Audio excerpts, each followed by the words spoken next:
Hey everyone, welcome to the channel. If you enjoy the content, please help support the channel by liking, sharing, commenting, and subscribing. Your support really helps the channel grow and reach more people. Thanks for being here. Let's get started. It's all theater, a map of the coming storm.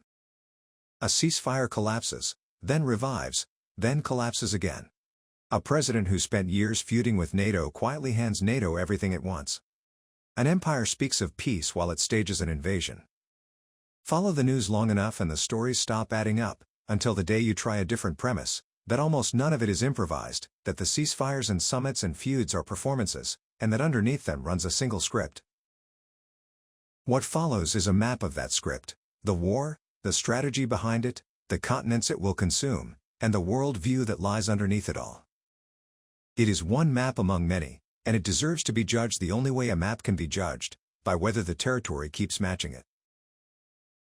The place to start is Iran, and with a detail that most coverage misses, the political leadership and the military leadership there are no longer the same thing. The politicians are the ones doing the negotiating, and they genuinely want a permanent ceasefire, because they want economic stability. The military leadership, the Revolutionary Guard, holds actual control of the Strait of Hormuz, and from where it stands a ceasefire is pointless, because the Israelis and the Americans will not respect one anyway. And so, on the surface, Iran keeps signing, while underneath, it prepares for the invasion it has come to consider inevitable. Meanwhile, the rest of the world suffers. China, India, Pakistan, and the Gulf states would all like this war stopped, but no one on earth can apply pressure to the Americans or the Israelis, who do not care, and so the world applies pressure to the only party it can, which is Iran. It is completely unfair, since the aggressors go unpressured while the victim is squeezed, but China buys 90% of Iranian oil, and leverage of that kind does not ask permission. Iran has little choice but to play along with the diplomacy. The third piece is this: the Americans, on this account, have already decided on a ground invasion. 60,000 soldiers, 2 aircraft carriers, and some 20 warships are already in position. The invasion is being staged even now, and the only reason troops have not moved is that it is simply too hot. Nor does America intend to be the front line. It intends to be the support force, and it needs time to convince the Kurds to go in first, to draw the Revolutionary Guard out into the open, where air power can destroy it. All of the back and forth, then, all of the ceasefires declared and broken, is theater, a delay of the inevitable. The invasion could come as early as October, quite possibly just after the midterms. If the Strait of Hormuz matters so much, it is fair to wonder why the price of oil has not already exploded. The answer lies in one thing worth understanding about the people in charge: they do not do long-term thinking. Everything is short-term benefit. Trump does not want oil prices to spike, because a spike would panic the American public, and so he has cut deals with the Chinese, with the Iranians, with the Russians.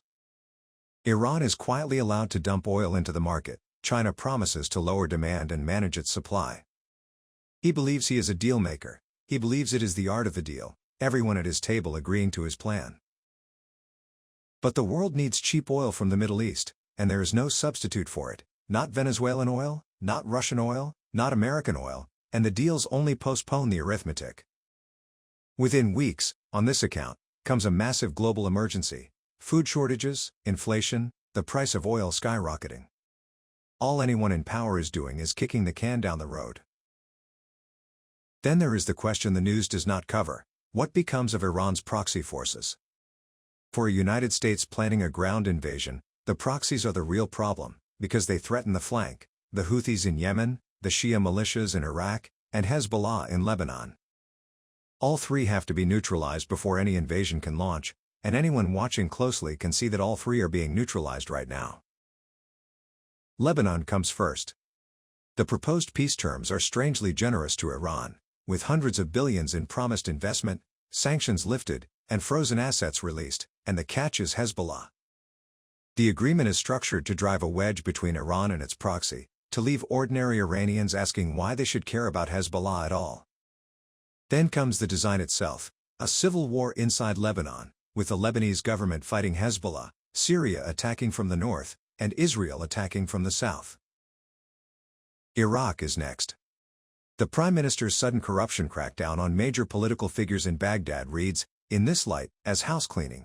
The elimination of the Shia militias so that Iraq can serve as the springboard, with the Kurds armed and sent across the border into northwestern Iran. And in Yemen, Saudi Arabia is arming the local tribes against the Houthis, financing yet another civil war in a country that has barely finished its last one. Isolate each proxy, make sure they can no longer coordinate, and then invade. There is very little Iran can do about any of it. The land route through Syria is gone, the Houthis are too far away, and the militias are too weak. One more domino sits waiting in Bahrain, where a Shia majority is ruled by a Sunni minority and a corrupt, unpopular elite, a powder keg. Once American troops cross into Iran, all bets are off, and the whole region may burn. The darkest expectation already circulates across the region, that the Al-Aqsa Mosque itself will eventually be destroyed, and with it, any hope of containing the fire to one country. Zoom out, and the move stopped looking improvised.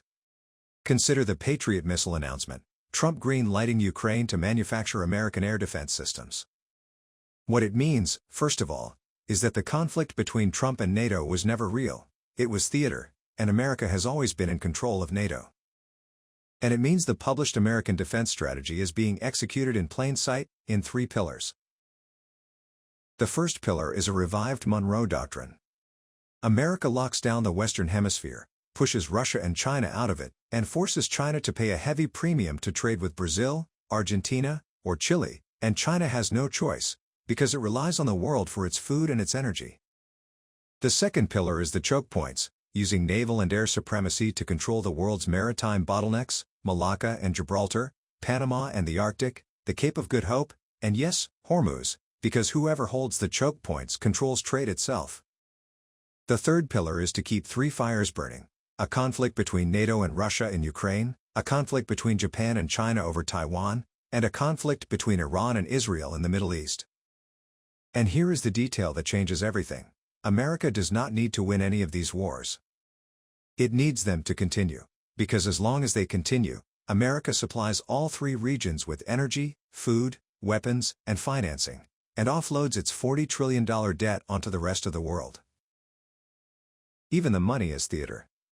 $1.5 trillion earmarked for the Pentagon does not mean America is rearming.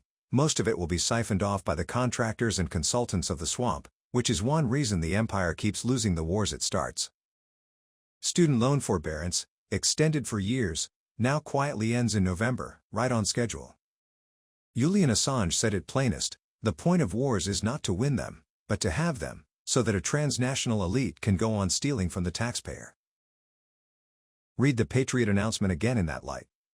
When Trump tells Ukraine's president that he may manufacture Patriot missiles, he is not really describing Ukraine, because factories in Ukraine can be bombed. These factories will sit inside Germany, Poland, Romania, and Latvia, where a Russian strike would trigger Article 5 and nuclear escalation, a line Russia does not want to cross. What is really being announced is the arming of Europe for a generational confrontation with Russia. Russia knows it, which is why top Russian officials have stopped saying special military operation and started saying total war. This is why our moment invites comparison with the Bronze Age collapse, a catastrophe from 3,000 years ago, because both are moments of maximum globalization, and when the world is one interlocking system there is no such thing as a partial collapse. In the Second World War, Europe collapsed and Asia collapsed, but North America stood untouched and rebuilt everything, which is how Pax Americana was born. Today Pax Americana covers every corner of the earth, and so if it falls, every corner falls with it. The Strait of Hormuz shows the whole mechanism in miniature. Keep it closed for a few weeks and there is famine in Africa, lockdowns in East Asia, inflation in America, and a global south that within a year cannot feed its own population. One node fails, and the failure cascades through every other node. That is what a system's collapse looks like. That is the Bronze Age, and that is now. For Latin America, none of this means anything good.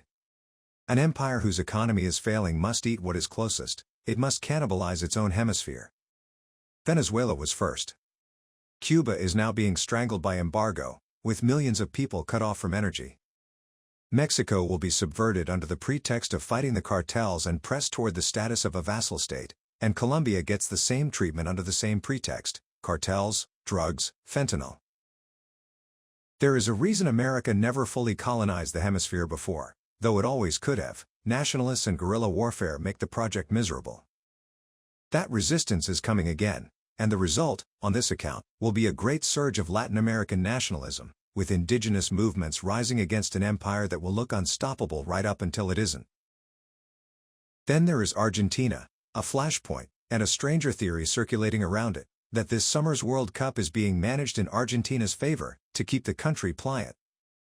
Anyone watching the matches can judge for themselves what they are seeing, and if the theory sounds absurd, it comes with a 5-year test attached: whether Messi ends up elected president of Argentina, or crowned something more than president, serving imperial interests loyally. Hovering over the whole hemisphere is a different kind of colonist, Peter Thiel. The billionaire is trying to convert money into permanent power, and the way to do that is to own a society outright, a network state, governed by AI surveillance, with its founder treated as a god. So he shops for test sites the way a venture capitalist shops for deals. Gaza, flattened, imprisoned, and occupied, is one candidate. Argentina, rich and friendly and broke, is another. And seasteading, the building of cities on the open ocean, is a third. He will not put all his money in one basket. He is auditioning locations for the future. Europe's problem is the bubble. The bureaucracy in Brussels is like Washington in that it listens only to itself, and inside that bubble lives an astonishing belief that Ukraine is a day away from winning, that Putin is a day away from being overthrown, that the Russian economy is a day away from collapse, and that once victory comes, Russia will pay reparations, $10 trillion, enough to fund the pensions and the welfare states and solve Europe. This is literally how they think. It is eschatological, it is visionary, and it is delusional. A faith in which every sacrifice becomes justified. And so Europe slides toward total war by way of the sunk cost fallacy. First you send money and weapons, and the war is not won, so you send special forces, then mercenaries, then volunteer battalions, and then you conscript young men. It is the First World War all over again, not because anyone planned it, but because no one in charge plans anything. It is a casino, where nobody intends to be $10 million in debt, but once you are, you gamble for the rest of your life trying to win it back. There is a theory that Europe will send its immigrants to fight instead, replacement by way of conscription, and the theory fails for a simple reason: it assumes the people in charge are strategic, and they are not that smart. They take the path of least resistance. Immigrant men will not fight for you. They will run. The native population is more obedient, and, crucially, the native population is the one that riots, so when the choice arrives between young men burning down the streets and young men dying in Ukraine, the bureaucrats will choose the war. Everyone can see where it leads, and they will do it anyway. Where does it end? Wars end when societies are exhausted, when enough of a generation has died, as happened to Germany in the First World War. This one ends with mutinies, and finally with political revolution in Europe, because the parties that would stop the war will not be allowed to win an election until revolution forces the door.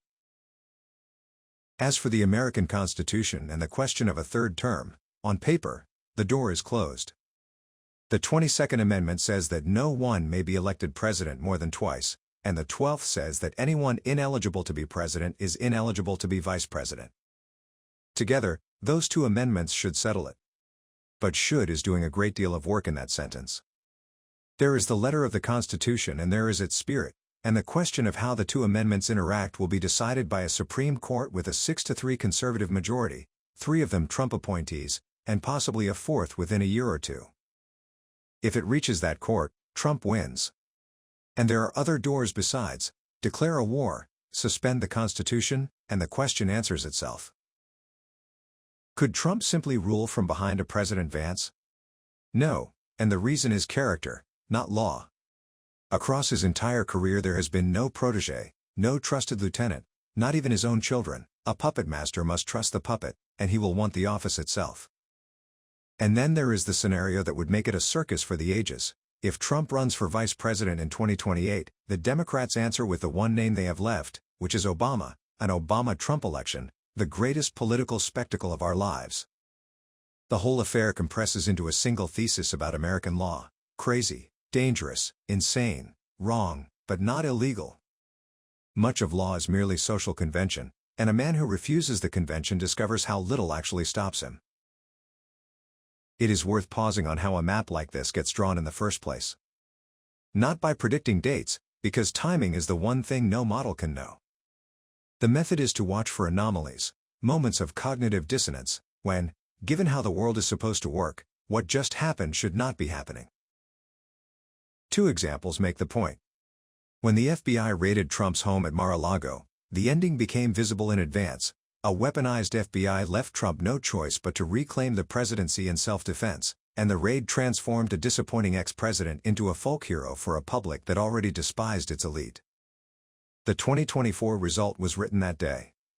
And in January of 2020, when the Americans assassinated General Soleimani, a man who had spent 20 years effectively cooperating with them against ISIS, the anomaly signaled a decision at the deepest level: America had decided on war with Iran.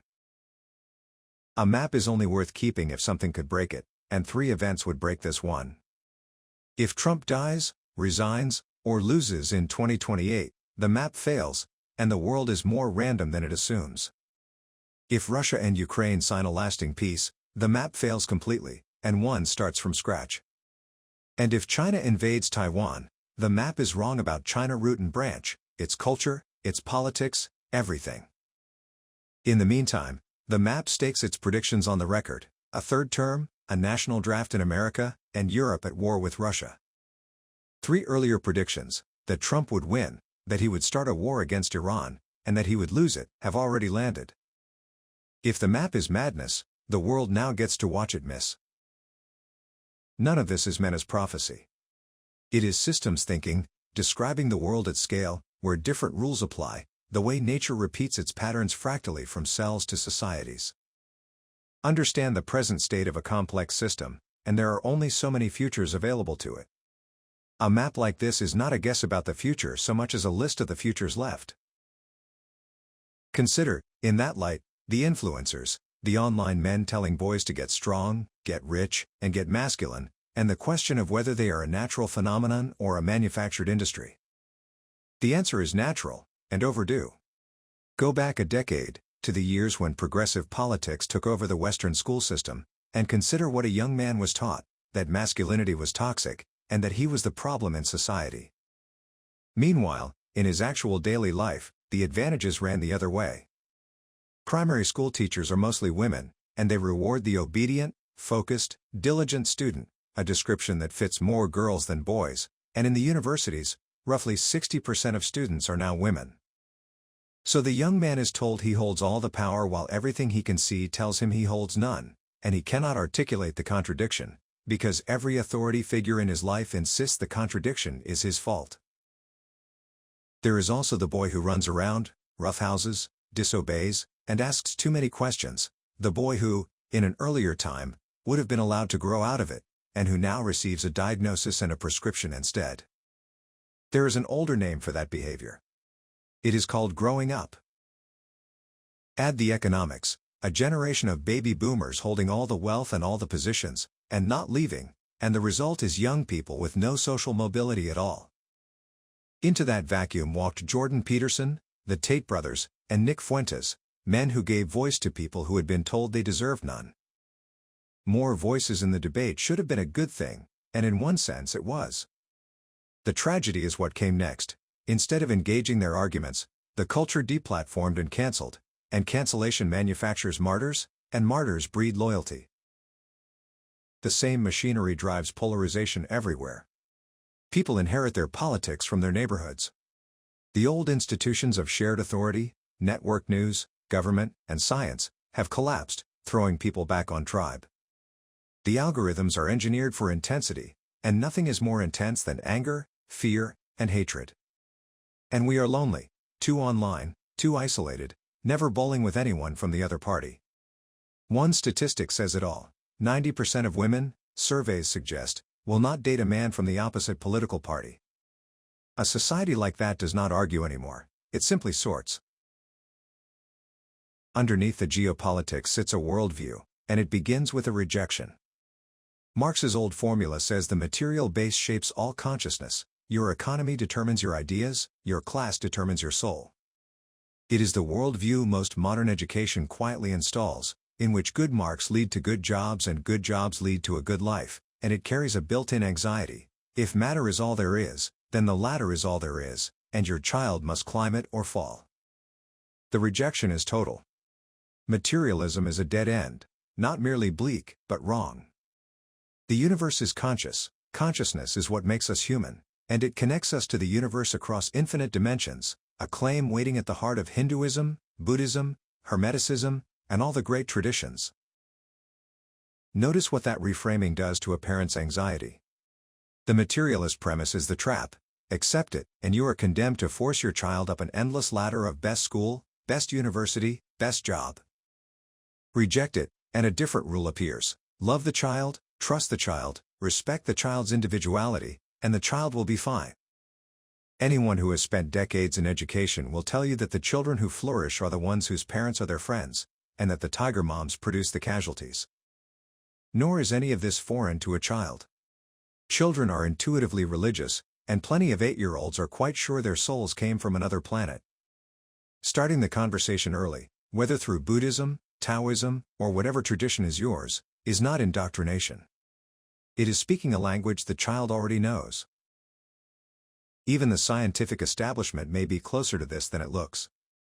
A minority within neuroscience already argues that the universe behaves like a simulation, a projection of imagination, Plato's cave stated in modern vocabulary, and within 5 or 10 years, on this account, that minority becomes the consensus.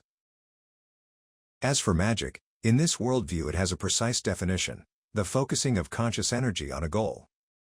Convince yourself the goal is worthy, concentrate the whole mind upon it, convince everyone around you that it can be achieved, and the world responds. Manifestation, ritual, and prayer are different doors into the same room. It is why Aleister Crowley puts sexuality at the center of his rituals, the sex drive being, in this account, the most potent energy a human being carries, one that a couple who share a single vision can burn as fuel, the Kabbalah itself describing the cosmos as a union. And it is why the most reliable manifestation is the humblest one: renounce fame, fortune, and power, commit wholly to the search for a family to love, and watch the universe respond. The demons and angels of tradition fit the same scheme.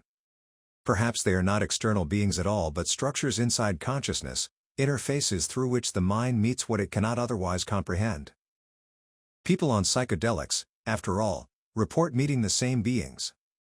Which raises an old and uncomfortable question: why civilizations that never met all tell the same stories of divine kings, forbidden knowledge, secret rites, and sacrifice? The answer on offer is game theory. Once an elite grows parasitic on a large population, it needs two things: control of the many and cohesion among the few, and secret ritual supplies both, for the more transgressive the ritual, the more binding the shared secret.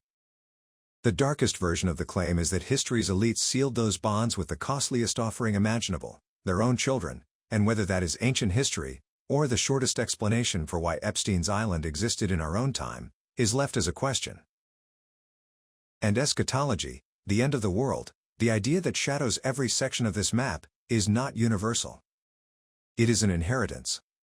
The Proto-Indo-European cultures began their cosmologies with violence, twin brothers, one murdering the other to found the world, Romulus over Remus, and a world that begins in violence must logically end in violence.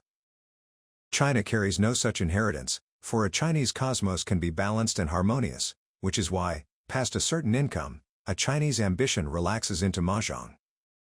But in a declining society, eschatology is power. When everyone else has quietly given up, the group that believes it is executing God's vision is the group that still works. Nor do the great end-time visions cancel each other out. The American Technate, Greater Israel, the Third Rome, and a pan-Islamic revival are none of them, in the end, zero-sum. They could all be achieved side by side, a world of parallel systems, each convinced it is the finale. If violence is an inheritance rather than a nature, then the history books may need rewriting further back than anyone is comfortable with. The human brain has been anatomically modern for 300,000 years, while recorded history covers barely 12,000, and something filled that gap. Göbekli Tepe is older than it should be. Survey the Amazon and it looks less like wilderness than like a garden someone designed. And between the legends of Atlantis, the megaliths on every continent, and the regions of Antarctica no one may survey, the orthodox timeline of civilization, on this account, will be radically rewritten within 20 years. As for human nature itself, there is a thought experiment. Put the 50 most violent men on Earth on a deserted island, and ask whether they slaughter each other, or discover within a week that they must cooperate or die. Violence tracks scarcity, not souls. Take away the shortage, and you take away most of the knife. One last, eerie footnote. In 1977, a film called Black Sunday imagined terrorists targeting a blimp over a packed stadium in Miami, foiled, in the film, by the FBI working hand-in-hand with Israeli intelligence, and this summer's World Cup final will be played in a Miami stadium. Coincidence, or programming? The mechanics of how Hollywood, intelligence agencies, and real events actually interlock remain an open question. The sharper question is whether spectacular public traumas function as rituals, whether someone intends them to be experienced that way.